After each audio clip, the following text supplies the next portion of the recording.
Brothers and sisters, as Christians, it's important to understand the balance between self-defense and peacemaking. While Christianity does acknowledge the necessity of self-defense in certain situations, it places a strong emphasis on peace and reconciliation.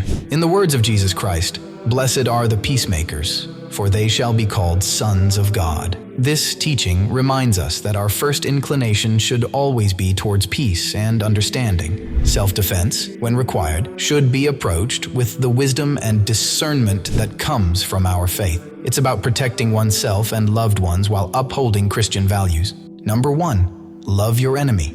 The teachings of Jesus Christ in the Bible, especially in Matthew 5:44, encourage Christians to love your enemies and pray for those who persecute you. This principle is about showing kindness and compassion even towards those who oppose or harm you. Loving your enemies involves a profound level of calmness and wisdom. In Christianity, this attitude is not about passive submission, but rather an active choice to overcome negative emotions and responses. It's about maintaining clear judgment and positively influencing not only your own spiritual journey, but also potentially the hearts and minds of those around you. How can one practice this in challenging situations? It begins with viewing provocations and conflicts as tests of character and faith. In these moments, instead of succumbing to anger or retaliation, Christians are encouraged to see these challenges as opportunities for spiritual growth and strengthening of character. Forgiving those who wrong you is seen not just as a virtue, but as a powerful act of inner strength. The act of loving your enemy is also about freeing your own heart from the burdens of resentment and hatred. It's a practice that aligns with the teachings of Christ, who advocated for repelling evil with good and overcoming ignorance and malice with kindness and forgiveness. This approach not only transforms personal spiritual life, but can also lead to the transformation of those who witness or experience such unconditional love and forgiveness. In essence, loving your enemy, as taught in Christianity, is a radical act that goes against natural human inclinations. It calls for a deep spiritual maturity, reflecting the love and grace that Jesus Christ exemplified and taught. It's about seeing beyond immediate emotions and responding in a way that honors God, fosters peace, and exemplifies the Christian values of love, forgiveness, and mercy. Number 2, practice forgiveness.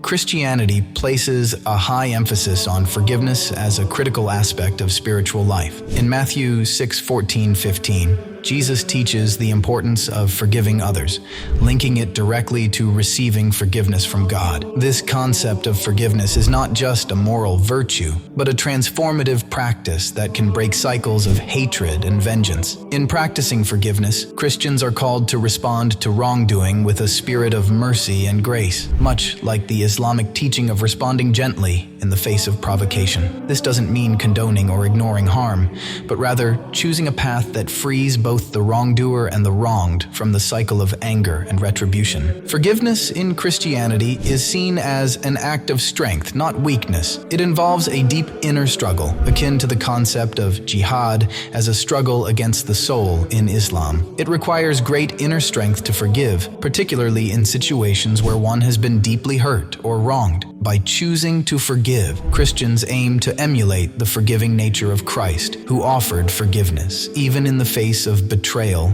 and persecution. This practice is about overcoming natural impulses of retaliation with a higher call to love and mercy. It's a way of demonstrating one's commitment to the teachings of Jesus, fostering peace of soul, and contributing to a more compassionate and understanding world.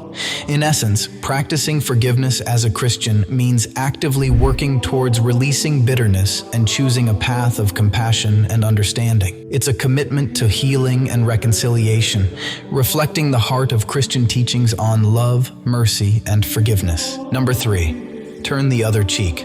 This Christian teaching, rooted in Matthew 5:39, guides believers to adopt a non-retaliatory approach in conflicts. When Jesus says, "But if anyone slaps you on the right cheek, turn to him the other also. It's a call to respond to hostility and aggression, not with similar aggression, but with a deliberate choice of peace and forbearance. This concept parallels the teaching of remaining silent in the face of provocation, emphasizing self-control and the avoidance of escalation. In Christianity, turning the other cheek is seen as a powerful testament to one's faith and commitment to follow the teachings of Jesus. It's not about passivity or weakness. Rather, it's a courageous and counter-cultural act that challenges the natural human instinct for revenge. Turning the other cheek symbolizes a refusal to be dragged into cycles of violence and revenge. It's about maintaining dignity and integrity, even in the face of unjust treatment. This teaching encourages believers to break the chain of retaliation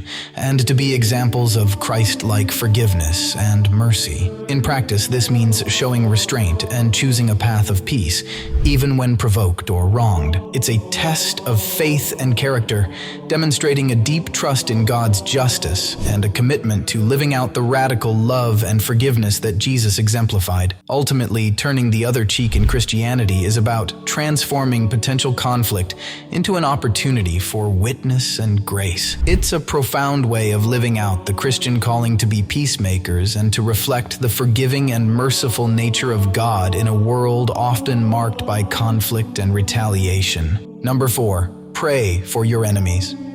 In Christianity, praying for those who oppose you is an extension of the command to love your enemies. This act is not just about seeking reconciliation. It's also a way to foster personal peace and clarity. In a manner akin to Islamic teachings on maintaining patience and ignoring provocations, Christian prayer for adversaries is a proactive step towards peace and understanding. Praying for those who oppose you involves a transformative process of the heart. It's a practice that aligns with Jesus' teachings on forgiveness and love, even in the face of hostility. This kind of prayer is an act of compassion and empathy, seeking God's blessing not just for oneself, but also for those who may wish harm. This practice goes beyond mere tolerance. It's an active pursuit of goodwill.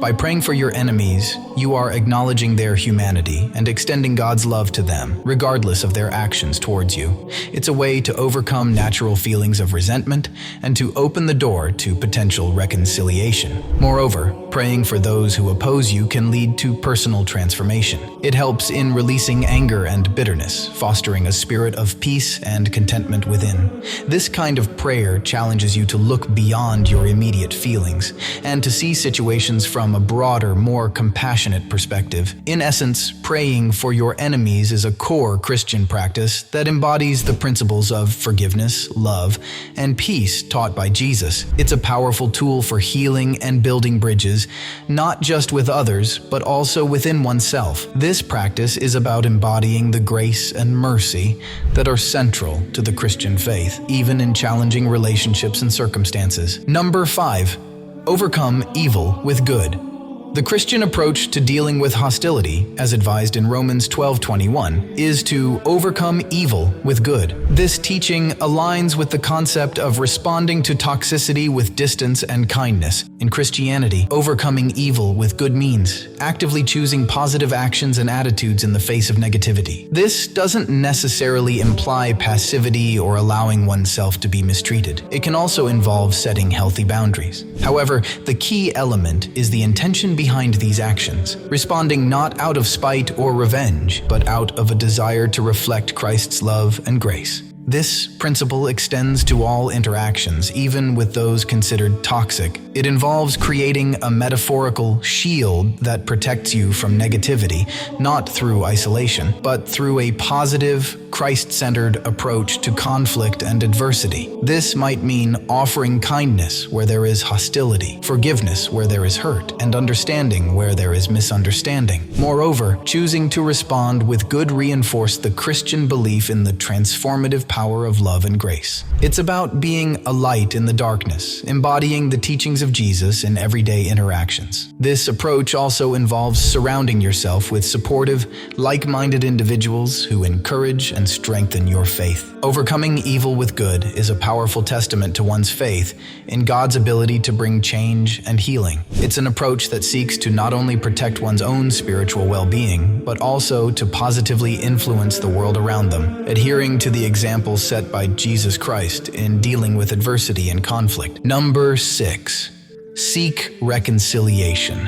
In Christianity, as outlined in Matthew 18:15, there is a strong emphasis on seeking reconciliation and restoration in the face of conflicts. This approach is in line with Islamic teachings that encourage forgiveness as a means of atoning for one's sins and obtaining Allah's pleasure. The Christian approach to conflict resolution, as taught by Jesus, is centered on restoring broken relationships within the community. It's not about winning an argument or proving a point, but about mending relationships and fostering unity. The process involves addressing issues directly and compassionately with those involved, aiming for mutual understanding and healing. Seeking reconciliation in Christianity is seen as a reflection of God's love and grace. It's about overcoming the instinct to hold grudges or seek revenge and instead choosing a path of compassion and mercy. This doesn't mean ignoring wrongdoing or excusing harmful behavior.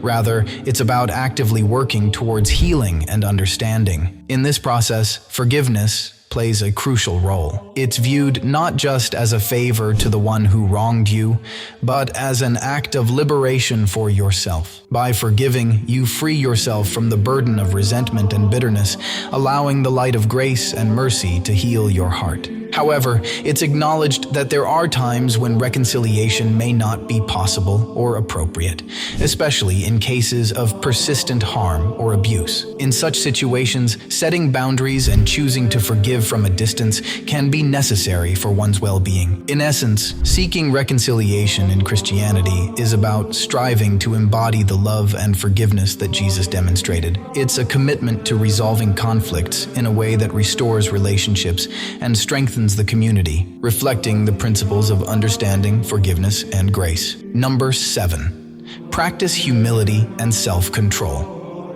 Christian teachings emphasize humility and self-control in interactions, particularly with adversaries. Proverbs 15:1. A soft answer turns away wrath, but a harsh word stirs up anger, encapsulates this wisdom. In Christianity, responding calmly and with humility in the face of conflict is not just a social strategy, it's a spiritual discipline. It reflects a deep understanding of the nature of Christ, who exemplified humility and self-control in his own life and teachings. By practicing these virtues, Christians aim to mirror this Christ-like demeanor. Humility in dealing with adversaries involves acknowledging our own fallibility and the shared human condition. It's about putting aside ego and pride and responding in a way that seeks reconciliation and peace rather than escalation or vindication. Similarly, self-control is about managing our immediate emotional responses. It's recognizing that while we can't control others' actions or words, we can control our reactions. By choosing to respond with a soft answer, Christians aim to diffuse tension and open the door to constructive dialogue and understanding. Practicing these virtues is also about liberation from the cycle of anger and resentment. It's a recognition that holding onto grudges or responding in kind to harshness only perpetuates negativity. Instead, responding with humility and self-control can transform potentially destructive encounters into opportunities for grace and growth. In essence, practicing humility and self-control as a Christian means choosing a path of peace and understanding, guided by the teachings and example of Jesus Christ. It's a commitment to living out the values of love, mercy, and forgiveness in all aspects of life, especially in challenging interactions. May this guide not only enrich your days, but also transform your life, echoing the love, discipline, and wisdom of Jesus Christ in everything you do. Let's embrace each day with purpose, gratitude, and a heart aligned with God's will.